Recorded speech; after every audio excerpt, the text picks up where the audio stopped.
Hello, long time no see. From several books I have read, I learned that it was Leibniz in the 17th century who introduced the terms optimist and pessimist. And if Leibniz didn't introduce those terms and they existed, they had a different meaning than they have now. Optimist and pessimist then had the meaning of a person who thinks that God has created a bad world, that he could have created a better world, and an optimist thought that God has created the best possible world. Almost everybody then believed that God has created the world, but there were atheists even then. Especially of the biological world, people didn't have an explanation why there is so much variety and why they are living beings. So the best explanation for them was what religion gave them. God has designed the living world. And the definition for God, as it is now, then was that he is the most powerful, the perfect, the most perfect, and the omnibenevolent being. And he has created the world. So, Leibniz, as I said, believed in God. He accepted the ontological argument for the existence of God by Anselm, where it is included that existence is part of perfection. That if you think about something and you think it doesn't exist, it is less perfect. If you think about something most perfect, and you think but it may not exist, then it is less perfect than if you think this something is perfect and it exists. That at that time added to the convincing power of this argument. And later Hume pointed out that existence is not a property, it is not a perfection. Anyway, existence, something has to exist in order to be perfect or not perfect. So in any case, you start with some body or thing that exists, and you have to prove that first.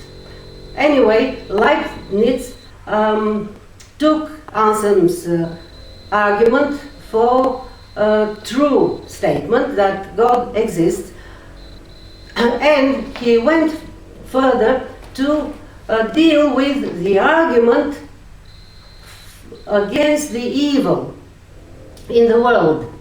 And this argument, if it is proposed by atheists, is actually an argument not against evil, not against God. It is an argument against the hypothesis that the theists propose, that their explanations about the world. The world exists and it has this shape and form because there is an immaterial person who has created it. That is their explanation. And the atheistic argument is, okay, if what you say is true, then if this God is omnibenevolent and omnipotent, why has he created a world where there is suffering and pain? So Leibniz took this argument and reasoned in the following way. He was a firm believer in God, but he started only from his point of view. He thought, well, there must be other possible worlds that differ in a small or big way from the actual world. So there are other possible worlds. Some of them may be worse than the actual world. There may be more suffering, more evil in them. That was one premise of his. The other one, because he started with God and with a definition of God, omnipotent, omnibenevolent. So he said, God is so powerful that he can create any of those possible worlds that I imagine. And some of them are worse than our actual world. But because he's omnibenevolent, he would like to create a good world, a world where there is as much good as possible. So, being omnipotent, being able to create any of those possible worlds where he included the actual world, and being omnibenevolent, he chose the best of all those possible worlds, and that's the world he created. That is our world. So he is told everybody that we are living. So Leibniz told everybody that we are living in the best possible world, because if we accept that God exists, that God is omnipotent and God is omnibenevolent, that is the only conclusion we can reach, that God has created the best of possible worlds. And there is a corollary to that. Leibniz didn't mention it because he didn't need it, but I mention it. This is the only possible world that God could have created, being omnipotent and omnibenevolent. Now we pass on to Dr. Alvin Plantinga. Alvin Plantinga accepts Leibniz's argument, and he uses this argument to refute other people's arguments against the evil in the world. And so Alvin Plantinga takes this concept of possible worlds that Leibniz has used and uses it in the following way. For a new ontological argument. Alvin Plantinga's ontological argument is the following. Premise 1. It is possible that God exists. Premise 2. God is a necessary being. Premise 3.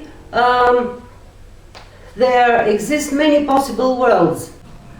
So, in the theist hypothesis that God exists, possible worlds other than the actual world is not a logical proposition, and because modal logic works only with logical propositions, it cannot use possible worlds other than the actual world. In Leibniz's argument, it is not possible for God to have created other possible worlds, because they would have been worse than our world.